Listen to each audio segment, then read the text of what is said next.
मैं चंदन श्रीवास्तव आज फिर आप लोगों के बीच आया हूँ और आज हम लोग डिस्कस करेंगे पॉलिटेक्निक फर्स्ट सेमेस्टर का एक सब्जेक्ट है द इंजीनियरिंग ग्राफिक्स। और इसका एक क्वेश्चन है, कंपलसरी क्वेश्चन है, पहला ही क्वेश्चन है ये कि आइसोमेट्रिक व्यू आपका देता है क्वेश्चन में और आपसे कहता है कि आप इसको ऑर्थोग्राफिक व्यू में कन्वर्ट करिए। फ्रंट व्यू, साइड व्यू और टॉप व्यू, ये तीनों व्यू हमें दिखाने पड़ते हैं उसमें, और ये कंपलसरी क्वेश्चन है, 25 नंबर के करीब का क्वेश्चन आता है। तो आज हम लोग ये डिस्कस करेंगे। इसके पहले मैंने आप लोगों के साथ डिस्कस किया था थर्ड एंगल प्रोजेक्शन। आज हम लोग दो क्वेश्चन हमारे पास है, ये दो क्वेश्चन डिस्कस करेंगे फर्स्ट एंगल प्रोजेक्शन में। बेटा ये डिफरेंस है, ध्यान रखिएगा। पहले हमने थर्ड एंगल डिस्कस किया था, आज हम लोग फर्स्ट एंगल प्रोजेक्शन डिस्कस करेंगे। तो आइए, क्वेश्चन नंबर 22 ये ब्लॉक और क्वेश्चन नंबर 23 ये नीचे वाला ब्लॉक, ठीक है। तो क्वेश्चन पढ़ते हैं। पहले क्वेश्चन देखिए। क्वेश्चन है, चित्र में दिए गए ब्लॉक के सपरिमाण दृश्य, सपरिमाण दृश्य का मतलब आइसोमेट्रिक या पिक्टोरियल व्यू को तीर के दिशानुसार देखते हुए उसके प्रथम कोणीय प्रक्षेप में, मतलब फर्स्ट एंगल प्रोजेक्शन में निम्न दृश्य बनाइए। क्या क्या बनाना है हमको? सम्मुख दृश्य मतलब फ्रंट व्यू, पार्श्व दृश्य मतलब साइड व्यू और ऊपरी दृश्य मतलब टॉप व्यू, ठीक है। और बनाना है किसमें बेटा? फर्स्ट एंगल प्रोजेक्शन में। तो हम आंसर करते हैं, ध्यान दीजिएगा। मैंने पिछले कुछ वीडियोस में जिसमें मैंने थर्ड एंगल प्रोजेक्शन दिखाया था उसमें भी ये इस सिस्टम को अपडेट किया था और यहाँ भी आपको मैं ये प्रॉपर तरीके से समझा रहा हूँ। ये फर्स्ट एंगल प्रोजेक्शन का रूल क्या है देखिएगा। इसमें प्लान जो होता है टॉप व्यू वो नीचे होता है, एलिवेशन फ्रंट व्यू ऊपर होता है, और एलिवेशन के लेफ्ट में होता है राइट साइड व्यू, और एलिवेशन के राइट में होता है लेफ्ट साइड व्यू। अपोजिट होता है बेटा, ठीक है। तो ये क्वेश्चन में अगर हम यहाँ फ्रंट पे हैं, यहाँ फ्रंट है, एलिवेशन यहाँ बनेगा, तो साइड व्यू हमारा कौन सा है? Right side view. तो ये राइट साइड व्यू हम कहाँ बनाएंगे? लेफ्ट में, इधर यहाँ पे लेफ्ट में बनाएंगे। ये रूल है इसका फर्स्ट एंगल का। तो आप थर्ड एंगल भी देखेंगे, फर्स्ट एंगल देखेंगे तो आपको समझ में आ जाएगा, ठीक है। और साइड व्यू हमेशा एलिवेशन के अगल बगल ही बनता है, ये भी ध्यान रखिएगा, ठीक है। तो चलिए हम सबसे पहले इसका यहाँ पे मेजरमेंट लेते हैं विड्थ और हाइट के अकॉर्डिंग, और फिर यहाँ पे बनाना शुरू करते हैं, ठीक है। इस आइसोमेट्रिक व्यू का अब हम लोग ऑर्थोग्राफिक व्यू यहाँ पे बनाएंगे बेटा, ठीक है। फ्रंट व्यू बनाएंगे, साइड व्यू और टॉप व्यू तीनों बनाएंगे। तो फर्स्ट एंगल के लिए मैंने ये रूल लिखा है, मैंने पहले ही आपको बताया है। एलिवेशन का मतलब होता है फ्रंट व्यू, ये ऊपर रहेगा। प्लान है टॉप व्यू, ये नीचे रहेगा। और यहाँ से देखने पे हमें ये राइट साइड व्यू मिल रहा है, तो राइट साइड व्यू, अगर एलिवेशन यहाँ है तो राइट साइड व्यू इधर लेफ्ट पे मतलब यहाँ बनेगा, ठीक है। तो चलिए जल्दी से हम इसको स्टार्ट करते हैं। अगर फ्रंट यहाँ है, ये फ्रंट है, यहाँ से हम इसको देख रहे हैं, तो क्या क्या दिखेगा बेटा, ठीक है। यहाँ से फ्रंट है, यहाँ से देखने में हमें कौन कौन सी सरफेस दिखेगी? एक तो ये दिखेगी एफ, ये सरफेस, ये सरफेस दिखेगी, ये वाली, और इसके साथ ये सरफेस दिखेगी, एफ मैं लिख रहा हूँ, मतलब ये पूरी सरफेस और ये सरफेस है, इतनी दिखेगी। तो एलिवेशन फ्रंट व्यू हम अब बनाते हैं। कहाँ बनाना है बेटा? फ्रंट व्यू कहाँ बनाना है? ऊपर, यहाँ पे। तो यहाँ बनाते हैं। तो इसके लिए पहले हम एक्स वाई एक्सिस खींचेंगे, क्षैतिज और ऊर्ध्वाधर दोनों। ये मैंने कैलकुलेट कर रखा है, जगह पहले ही निकाल रखी है, तो उसके अकॉर्डिंग मैं इसको खींच रहा हूँ। पहले मैं एक्स वाई एक्सिस खींचूंगा, एक्स, ये वाई एक्सिस, ये आपकी विड्थ और हाइट के अकॉर्डिंग सेट करते हैं हम, ठीक है। ये हो गई। इधर भी खींचेंगे x1 y1 एक्सिस, ये क्या खींचेंगे? x1 y1 एक्सिस, ये x1 ये y1 एक्सिस, ठीक है, ओके। अब हम यहाँ से देख रहे हैं तो पहले हमें बेस लाइन मिलेगी। बेस लाइन विड्थ कितनी है बेटा? 100 की। तो हम यहाँ 100 mm की लेंथ की पहले रेखा खींचेंगे, 100 mm। यहाँ से ले लेते हैं 100 mm। ये हमने 100 mm बेस लाइन खींच ली 100 mm की, ठीक है। यहाँ से ये दूरी, अब इस पॉइंट पे देखिए, अभी हम यहाँ हैं और ये टिप मेरी यहाँ है, तो हाइट ऊपर चलेगी। कितना है बेटा? 10 mm। तो हम इधर 10 mm खींचेंगे ऊपर,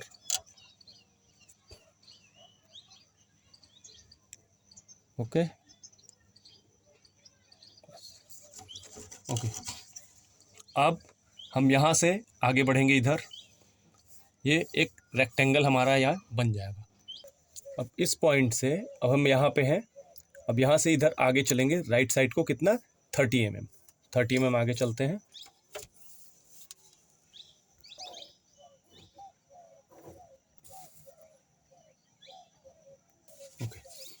अब से इस कॉर्नर से भी हम ऊपर 10 mm लेते हैं, यहाँ से 10 mm ऊपर, और इधर भी, यहाँ भी लेफ्ट में कितना आना है 30 mm, इधर भी 30 mm आते हैं। ओके, अभी हम इस पोजीशन पे आ गए, यहाँ और यहाँ दोनों जगह। अब हमारी यहाँ से ओवरऑल हाइट देखेंगे बेटा कितनी है, और सेंटर लाइन लेंगे, सेंटर लाइन और हाइट कितनी है। हाइट कितनी है यहाँ से यहाँ तक, ये जो केंद्र रेखा है यहाँ तक 20 है, और फिर ये रेडियस 20 का है, मतलब यहाँ से यहाँ तक की दूरी भी 20 की है। तो ये 20 और ये 20, तो टोटल हाइट कितनी हो गई 40। तो हम यहाँ से कितना ऊपर दे लेंगे सेंटर लाइन 40 तक, यहाँ से 20 mm हाइट ऊपर लेंगे, 20 mm यहाँ इस तरफ और 20 mm इस तरफ। ओके, अब हम इसका क्या करेंगे, सेंटर पॉइंट पकड़ेंगे। कितना है ये बेटा 40, तो 40 का सेंटर पॉइंट कितना है 20 यहाँ पे, और क्या करेंगे यहाँ पे एक सेंटर लाइन भी जनरेट करेंगे। ये रहा हमारा सेंटर पॉइंट, ये रहा हमारा सेंटर पॉइंट। अब यहाँ से रेडियस कितने का लगा है बेटा, देखिए आप, यहाँ से रेडियस कितने का लगा है 20 का, तो हम चाप कितने का लेंगे 20 का लेके रेडियस, और इसको यहाँ से पूरा घुमा देंगे। ठीक है, अब हम यहाँ पे 20 रेडियस का चाप ये लेंगे, 20 का लिया हमने, सेंटर पकड़ा, और अब हम इसको ऐसे यहाँ पे बनाते हैं, कुछ इस तरह से हमारा ये बन गया, ये पॉइंट हम मिला देंगे। ठीक है, अब इतने के बाद बेटा अब हम ये होल बनाएंगे। होल कितने का है, ये होल आर पार है, इस पार से उस पार, तो कितने का होल है यहाँ पे, यहाँ से यहाँ तक की दूरी दी है 20, मतलब फाई दिया हुआ है, फाई का मतलब व्यास। ये कितना दिया हुआ है 20 दिया हुआ है, वहाँ फाई लिखा नहीं है लेकिन है ये व्यास ही, क्योंकि इस कॉर्नर से इस कॉर्नर तक की दूरी व्यास कहलाती है, तो फाई नहीं लिखा है लेकिन है 20 फाई का। तो इसका रेडियस हम कितना लगेगा, अगर हमें होल बनाना है सेंटर से, तो व्यास का आधा, मतलब चाप हम कितने का लगाएंगे 10 का। अब ये 10 का चाप हम यहाँ पे लेते हैं इस तरह से, और यहाँ सेंटर पॉइंट पे पकड़ के हम इसको गोला बनाएंगे कुछ इस तरह से। बेटा ये हमारा होल तैयार हो गया। कितने का होल है 20 mm का, फाई का, 20 mm फाई का। अब हम इस पे डायमेंशंस को रिप्रेजेंट करेंगे। अभी इसमें बचा क्या है ये देखिएगा, सारे डायमेंशंस करीब करीब बन चुके हैं, लेकिन यहाँ पे देखिए बहुत इंपॉर्टेंट है ये चीज़ जो लिखी है, मैं जूम करके दिखाता हूँ आपको। 15 × 10 थ्रू टू नोज, क्या है ये 15 × 10 थ्रू टू नोज होल्स, क्या है रेक्टेंगल होल।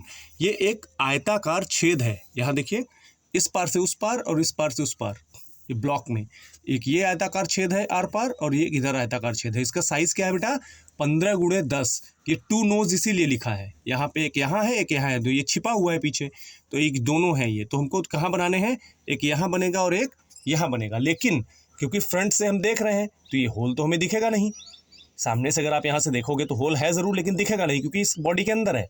तो इसके लिए हमें क्या है कि अस्तित्व में है तो हमें यहाँ दिखाना पड़ेगा। तो अगर हम यहाँ से देख रहे हैं तो ये होल का क्या दिखेगा सेक्शन, हमें ऐसे ऐसे ऐसे यहाँ आएगा आगे, कुछ इस तरह से ऐसे ऐसे आगे आएगा, और फिर यहाँ से ऐसे डॉटेड में हमको ऐसे डॉटेड में करके ऐसे दिखेगा। ठीक है, तो इसको हम अभी मेज़र करके बताते हैं आपसे।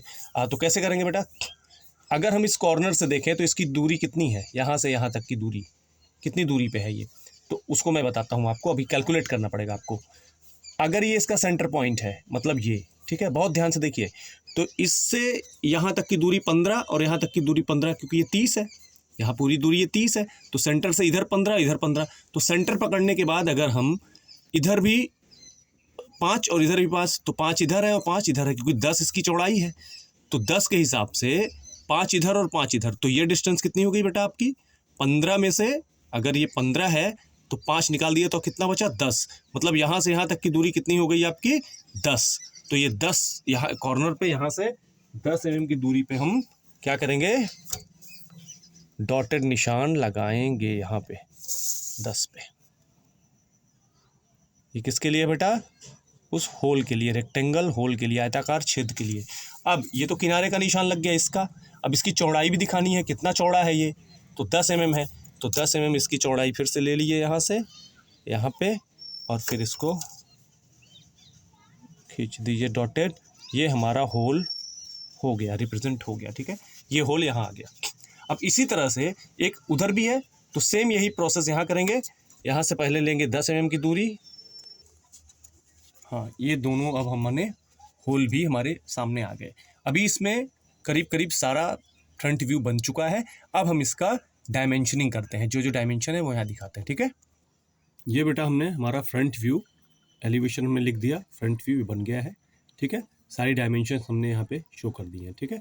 अब हमें क्या बनाना है, प्लान टॉप व्यू। ये कहाँ बनेगा, नीचे। यहाँ देखिए, ये देखिए रूल के हिसाब से एलिवेशन यहाँ बना, तो एक्स वाई एक्सिस पे नीचे, इसके ठीक नीचे प्लान बनेगा, मतलब इसी के ठीक नीचे हम यहाँ प्लान बनाएंगे। तो इसके लिए हमें क्या करना है बेटा, प्लान का मतलब टॉप व्यू, ऊपर से देखने पर। यहाँ ऊपर से देखने पर हमें क्या क्या दिखता है ये देखना है। तो अगर हम ऊपर से देखते हैं बेटा, तो हमें क्या कौन कौन सी सरफेस दिखेगी, ध्यान से देखना आप। एक तो ये दिखेगी टॉप से ऊपर टी, एक ये भी दिखेगी, ये सरफेस नीचे की तरफ, मतलब ये टी, ये पूरी दिखेगी ना, ये पूरे रेक्टेंगल। एक ये सरफेस दिखेगी, टी में लिख रहा हूँ, मतलब टॉप व्यू, ऊपर से देखने पर। अगर कोई व्यक्ति इसको ऊपर से देखे तो ये सरफेस और ये बगल वाली सरफेस, ये पूरी दिखेगी, ठीक है। अब इसके अकॉर्डिंग हमें इसको यहाँ पे बनाना है, ठीक है। तो इसकी विड्थ कितनी है बेटा, इसकी चौड़ाई कितनी है, अगर हम यहाँ से देखें तो हमें चौड़ाई देखनी है। तो साइड व्यू में कितना है, ये 50, इसकी चौड़ाई कितनी है, 50। All dimensions are in mm, सारी डायमेंशन mm में है, ये एक जगह लिख दिया है, ठीक है। तो 50 अगर लेनी है तो हम अगर इस पॉइंट या इस पॉइंट से चलते हैं, ऊपर से देख रहे हैं तो अब यहाँ देखिए मैं इस पॉइंट से चल रहा हूँ, यहाँ जहाँ मेरी स्केल की टिप है, ठीक है। और ये इस ड्राइंग के ठीक सामने होगी, एकदम सामने, ना लेफ्ट में होगी ना राइट में, बिल्कुल सामने। या तो इसके लिए आप सेंटर लाइन खींचिए, उससे भी आप बना सकते हैं, या फिर ये कॉर्नर के पॉइंट आमने सामने रखिए, ठीक है। तो अगर हम यहाँ हैं, यहाँ से हम देख रहे हैं, ऊपर से देख रहे हैं, और जहाँ मेरी स्केल है तो वहाँ से उसको अगर हम यहाँ शो करें तो हम कुछ यहाँ रखेंगे इसको, जहाँ मेरी पेन है, जिससे हम नीचे आएंगे, ये नीचे आ रहे हैं तो हम नीचे की तरफ आगे बढ़ सके, इसी लाइन के ठीक सामने, ठीक है। तो यहाँ से अगर हम, ये पेन की टिप है हमारी, तो ये चौड़ाई पहले लेंगे, तो ये कितनी है बेटा आपकी 50 mm। तो यहाँ से हम खींचना शुरू करते हैं, कहाँ आएंगे, नीचे की तरफ, तो नीचे की तरफ 50 आते हैं, ठीक है। ये 50, ये आ गए हम। अब हम कहाँ पहुँच गए बेटा, यहाँ। अब यहाँ से किधर चलना है, इधर बाएं तरफ, ऊपर से देख रहे हैं तो यहाँ चलना है। तो यहाँ से हम किधर जाएंगे, इस तरफ आगे बढ़ेंगे। तो ये डिस्टेंस कितनी है आपकी 100, तो यहाँ से हम इधर कितना जाएंगे 100।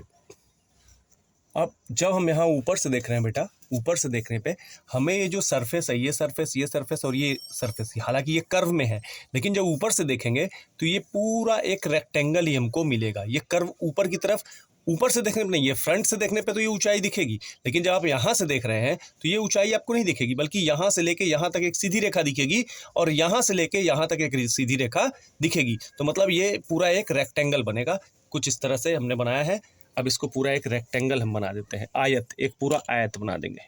अब ऊपर से देखने पे ये हमारा प्लान कुछ इस तरह से आएगा, लेकिन अभी इसमें बहुत सारी चीज़ें बाकी हैं। क्या बाकी है बेटा, एक तो ये यहाँ से ये जो दूरी है, और यहाँ से ये जो दूरी है, एक दो लाइनें यहाँ दिखेंगी ऊपर से देखने पे, एक ये लाइन दिखेगी, एक इससे बगल वाली लाइन दिखेगी। तो यहाँ से ये दूरी कितनी है देख लीजिए आप, 30 mm।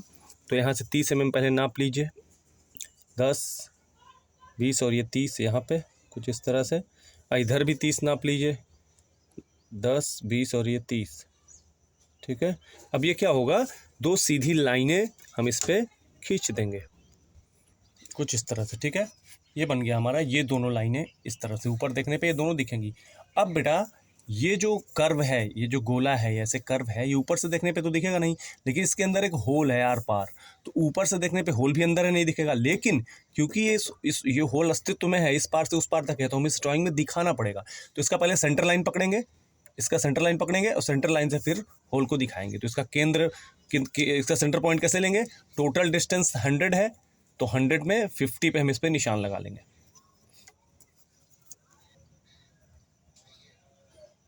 और ये सेंटर लाइन हम खींच लेंगे, केंद्र रेखा। देखो बेटा अभी हमारी केंद्र रेखा मिल गई है, सेंटर लाइन हमारा मिल गया है। ये सेंटर और ये सेंटर तीनों सेम ही है। तो यहाँ से अगर गोला हमारा कितने का है, 20 का, 10 इधर और 10 इधर, तो ये भी हमारा सेंटर लाइन है। तो 10 इधर और 10 इधर लेके हमें डॉटेड लाइन दिखानी पड़ेगी। डॉटेड का मतलब क्यों बेटा, कहने का मतलब जब हम ऊपर से देख रहे हैं तो यही लाइनें ऐसे जा रही हैं आगे, इस तरह से, यहाँ से एक यहाँ से जा रही है, एक यहाँ से जा रही है, इस तरह से ऊपर से देखने पे। तो ये डॉटेड लाइनें आएंगी। तो सेंटर से होल कितने का है, 20 का, तो सेंटर से 10 इधर और 10 इधर, तो ये केंद्र बिंदु से 10 इधर और 10 इधर डॉटेड लेंगे,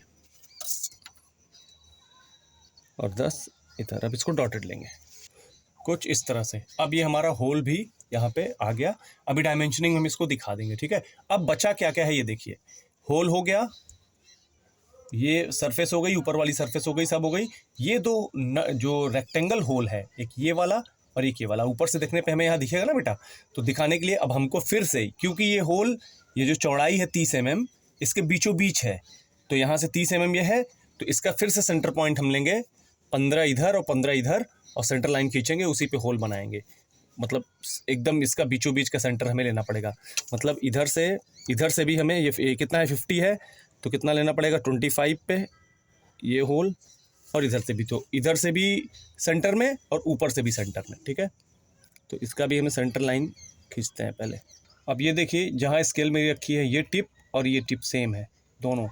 अब यहाँ पे हैं हम, अब यहाँ से हमें 15, 7.5 उधर 7.5 इधर, तभी तो 15 होगा, और इधर 5 इधर 5 इधर, यहाँ से पूरा रेक्टेंगल बनाना है। तो हम इसके लिए निशान लगाते हैं 15 पे, पहले हाइट पे लगा लेते हैं यहाँ पे, और फिर यहाँ पे ये खींचते हैं, और फिर विड्थ पे भी लगाते हैं। विड्थ ये कितनी है 10, तो 5 इधर और 5 इधर, दोनों तरफ 5 इधर और 5 इधर। अब ये आयत हम बना लेते हैं, देखिएगा कुछ इस तरह से हमारा ये रेक्टेंगल है बन गया, ठीक है। तो इसी तरह हम इधर भी एक रेक्टेंगल बनाएंगे। पहले यहाँ से इस दूरी को 30 को 15 का सेंटर पॉइंट पकड़ेंगे, ऊपर जाएंगे, और ये हाइट जो 50 है उसका 25 का सेंटर पॉइंट पकड़ेंगे यहाँ पे कुछ, और फिर यहाँ सेंटर पॉइंट मिलाएंगे और फिर आयत बनाएंगे, ठीक है। कुछ इस तरह से देखिए बेटा, ये हमारा सेंटर पॉइंट मिल गया। अब यहाँ से ऊपर 7.5, नीचे 7.5, दाहिने 5 और बाएं 5, अपने आप रेक्टेंगल आपका बन जाएगा। अब आपका ये टॉप व्यू का मतलब प्लान, यहाँ दिख रहा है, यहाँ पे प्लान, ये टॉप व्यू आपका नीचे बन चुका है। अब इसकी हम क्या करेंगे, डायमेंशनिंग करेंगे, ठीक है बेटा। ये बेटा हमारा प्लान पूरा तैयार हो गया, प्लान टॉप व्यू ये बन गया है। डायमेंशनिंग दिखा दी, आयताकार जो 2 होल हैं उसका भी साइज़ दिखा दिया हमने। ये वाला होल जो है, ये वाला होल, उसका भी साइज़ हमने ये 20 mm दिखा दिया, 40 mm टोटल साइज़ दिखा दिया, यहाँ से यहाँ तक का 40 mm साइज़, ठीक है। तो ये हमारा प्लान बन गया। अब हम आते हैं साइड व्यू पे। तो अब ज़रा ध्यान से आप देखिए, फर्स्ट एंगल में होता क्या है, यहाँ से हम देख रहे हैं ये हमारा फ्रंट है, तो ये वाला हमारा साइड व्यू है। तो अगर ये फ्रंट है तो ये कौन सा साइड व्यू है, राइट साइड व्यू है, इसका ये राइट है, राइट साइड व्यू। अगर हम यहाँ खड़े हैं, फेस हमारा इधर है, तो ये हमारा क्या है, राइट साइड व्यू। तो हम बनाएंगे कौन सा, राइट साइड व्यू हम बनाएंगे। लेकिन राइट साइड व्यू बनेगा कहाँ, एलिवेशन के लेफ्ट में बनेगा राइट साइड व्यू ही, लेकिन बनेगा कहाँ, एलिवेशन के लेफ्ट में। अब अगर हम यहाँ देखते हैं, इसको यहाँ से देखते हैं साइड से, तो हमें कौन कौन सी सरफेस दिखेगी बेटा, एक तो ये वाली दिखेगी, एक से एस का मतलब साइड व्यू एस, एक तो ये सरफेस दिखेगी हमें एस, ये वाली दिखेगी, एक ये वाली दिखेगी, ये सरफेस दिखेगी, ये दिखेगी पूरी, मतलब और क्या दिखेगी, बाकी तो कोई भी सरफेस नहीं दिखेगी। तो ये और ये अब हम बनाएंगे कहाँ पे, ठीक इसके लेफ्ट में, बगल में, राइट साइड व्यू लेफ्ट बनेगा। ये फर्स्ट एंगल का रूल है, ठीक है। तो इसके ठीक साइज में, इसी के लेवल में, मतलब इस एक्सेस पे, ठीक इसके सामने से हम इसको खींचना शुरू करेंगे, ठीक है। यहाँ पे तो पहले हम क्या देखेंगे, यहाँ से देखने पे इसकी विड्थ कितनी है, चौड़ाई कितनी है। तो चौड़ाई कितनी है बेटा, 50 है, तो हम यहाँ थोड़ा सा गैप लेके 50 mm खींचेंगे। अब हमने यहाँ से यहाँ तक की दूरी खींच ली। अब यहाँ अगर हम यहाँ हैं, इस वक्त अगर हम यहाँ हैं, तो ये हमारी टिप यहाँ है। तो अब हाइट लेंगे, कितना हाइट है बेटा, 10 mm, तो इसको 10 mm हाइट लेंगे,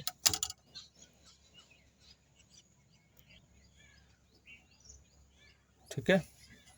फिर यहाँ से फिर हम आगे जाएंगे, तो एक रेक्टेंगल हमें मिल जाएगा। तो एक रेक्टेंगल हम बना लेते हैं, एक आयत मिलेगा हमें, इस तरह से हमें कुछ इस तरह से हमें एक आयत मिलेगा, ठीक है बेटा, कुछ इस तरह से, ठीक है। ये सरफेस तो हो गई। अब इसी लाइन पर ये है ऊपर, तो यहाँ से ऊपर तक की हाइट हमें देखनी पड़ेगी। तो अगर यहाँ से हम देखें तो ये हाइट कितनी है 20 mm, और फिर ये सेंटर लाइन से ये हाइट कितनी है R20 मतलब ये भी 20 mm। तो यहाँ से ऊपर तक की हाइट कितनी हुई, 20 + 20 = 40। तो यहाँ से ऊपर हम 40 खींचेंगे। तो इस कॉर्नर से हम इस पॉइंट से अगर ऊपर चलते हैं तो यहाँ से हम कितना ऊपर आएंगे, 40 ऊपर आएंगे, 40 mm आ गए। ठीक है, अब यहाँ से देखने पे ये सरफेस और ये सरफेस दिखेगी, तो ये लाइन भी तो बंद दिखेगी हमें। तो ये एक तरह का रेक्टेंगल बन जाएगा, ये बंद हो जाएगा आपस में।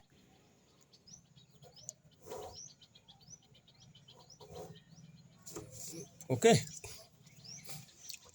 अब बेटा ये साइड व्यू में हमारा यहाँ से ये दोनों सरफेस हमें मिल गई हैं। ठीक है, अब इसमें एक होल है, ये होल है आर पार। तो यहाँ से देखने पे ये होल तो दिख नहीं रहा आपको इस सरफेस पे, लेकिन ये है कहाँ से है, इधर से इधर जा रहा है पूरा, इस पार से उस पार तक। तो इस होल की यहाँ बेस से हाइट देखेंगे कितनी है, 20। तो यहाँ से हम 20 पे क्या लेंगे, सेंटर पॉइंट। सेंटर पॉइंट कहाँ है, ये देखिए यहाँ से 20 पे है ना, इस साइड से इस साइड पे 20 पे सेंटर पॉइंट है। तो यहाँ से 20 पे हम सेंटर पॉइंट ले लेंगे, ये यहाँ पे। ठीक है, ये सेंटर लाइन खींच देंगे कुछ इस तरह से। ठीक है, अब ये होल हमें दिखाना है इसके अंदर, तो कैसे दिखा पाएंगे, सेंटर लाइन मिल गई है। होल का साइज़ क्या है बेटा, R20, तो ये बाहर वाले का है। होल का साइज़ क्या है, 20, यहाँ से यहाँ तक। तो अगर हम इधर से देख रहे हैं, इस तरफ से साइड से देख रहे हैं, तो 10 ऊपर और 10 नीचे। तो सेंटर लाइन से 10 ऊपर और 10 नीचे। तो यहाँ से 10 ऊपर और 10 नीचे पे हम डॉटेड लाइन खींचेंगे। ठीक है, कुछ इस तरह से हमारा। अब क्या क्या इस ड्राइंग में क्या क्या रह गया बेटा, ये सरफेस मिल गई, ये होल भी आर पार मिल गया, दिख गया इस पार से उस पार तक। अब ये जो ये रेक्टेंगल होल है, एक ये और ये, यहाँ पे भी हमको दिखाना पड़ेगा। तो यहाँ से अगर आप देखें बेटा, इधर से आप देखें तो ये होल नीचे है ना, तो यहाँ से तो दिखेगा नहीं, लेकिन ये अस्तित्व में है, एग्जिस्टिंग है। तो ये इस लाइन पे कैसे दिखेगा, ऐसे आगे आएगा और इस तरह से कुछ नीचे आएगा ऐसे, और यहाँ से आगे आएगा कुछ इस तरह से नीचे आएगा। कहने का मतलब ये सेंटर पॉइंट से 7.5 इधर और 7.5 इधर। तो इसका सेंटर पॉइंट पहले पकड़ लो, इस लाइन का 50 का सेंटर पॉइंट पकड़ो। तो ये 50 का है, तो 50 का सेंटर पॉइंट पकड़ेंगे तो कितना हो जाएगा हमारा बेटा, ये ओके, इस तरह से यहाँ ये सेंटर पॉइंट हो गया। ठीक है, अब ये सेंटर पॉइंट से हम इस नट को दिखाएंगे, इस होल को दिखाएंगे। तो सेंटर पॉइंट से अगर हम, ये सेंटर पॉइंट है तो इसकी विड्थ कितनी है, चौड़ाई 15 है। तो 7.5 इधर और 7.5 इधर। तो पहले ये सेंटर लाइन खींच लेते हैं हम ऐसे, और 7.5 इधर, 5 2 7, 7.5 इधर, और यही 7.5 इधर। ठीक है, तो ये 15, ओवरऑल 15 की चौड़ाई में यहाँ पे देखिए आपका कितना है, 15 mm। ठीक है, 15 mm चौड़ा ये नट का होल, ये जिसमें नट फंसाया जाता है, तो ये होल है, रेक्टेंगल होल है। ये होल हमने यहाँ पे शो कर दिया। अब क्या बच गया बेटा, एक होल यहाँ है, एक होल पीछे भी है, लेकिन जब यहाँ से हम देख रहे हैं तो ये दोनों होल पैरेलल हैं, तो कोई एक होल ही हमें दिखेगा। मतलब कहने का मतलब एज्यूम करेंगे, तो इसलिए एक होल इसी के पीछे है, तो एक ही हमको शो होगा। अब इस तरह से आपका साइड व्यू, ये कौन सा साइड व्यू है बेटा, हम यहाँ राइट से देख रहे हैं ना, हम फ्रंट यहाँ है तो हमारा राइट साइड व्यू है, तो ये हमारा राइट साइड व्यू, लिखेंगे भी हम राइट साइड व्यू, बट बनेगा कहाँ, एलिवेशन के लेफ्ट में। और एक बहुत ज़रूरी जानकारी, एलिवेशन के अगल बगल ही साइड व्यू बनते हैं, फर्स्ट एंगल में भी और थर्ड एंगल में भी। बस ड्राइंग क्या बदल जाएगी, थर्ड एंगल में ये नीचे आ जाएगा, साइड व्यू भी नीचे आ जाएगा, प्लान ऊपर चला जाएगा। अभी फर्स्ट एंगल में है तो फर्स्ट एंगल में एलिवेशन ऊपर है, साइड व्यू भी दोनों ऊपर रहेंगे और प्लान नीचे रहेगा। ठीक है, तो अभी इसका हम जल्दी से डायमेंशनिंग कर लेते हैं। ये हमारा बन गया है राइट साइड व्यू, मैंने लिख भी दिया है राइट साइड व्यू, और सारी डायमेंशंस मैंने दिखा दी हैं। एक बार थोड़ा आप तीनों व्यूज़ को गौर से देख लीजिए, अगर स्नैप लेना है तो ले लीजिए, और ब्लॉग भी देख लीजिए, अच्छे से देख लीजिए, सारी डायमेंशन चेक कर लीजिए। ठीक है, अब इस वीडियो के बाद नेक्स्ट एक ब्लॉग हमारे पास और है। ठीक है, इस वीडियो के बाद एक ब्लॉग हमारे पास और है, और वो भी हम डिस्कस करेंगे। आपको दिख भी रहा होगा, यहाँ पे थोड़ा सा क्रिटिकल है, लेकिन मैं इसे डिस्कस करूँगा आप लोगों के साथ। और मोस्ट प्रोबेबली ये हमारा लास्ट ब्लॉग होगा, फर्स्ट एंगल और थर्ड एंगल का मिला के, क्योंकि टोटल हमने 4 ब्लॉग डिस्कस किए हैं, ये 5वां ब्लॉग होगा, 2 फर्स्ट एंगल और 3 थर्ड एंगल में। ठीक है, उम्मीद करता हूँ हम लोगों को वीडियो समझ में आई होगी। मेरे चैनल को सब्सक्राइब करिए, लाइक करिए, कमेंट्स जरूर डालिए। अगर किसी तरह की कोई गलती समझ में आती है कमेंट डालिए, मैं उसमें भी सुधार करूँगा। ठीक है। All the best for your upcoming examination. Thank you very much.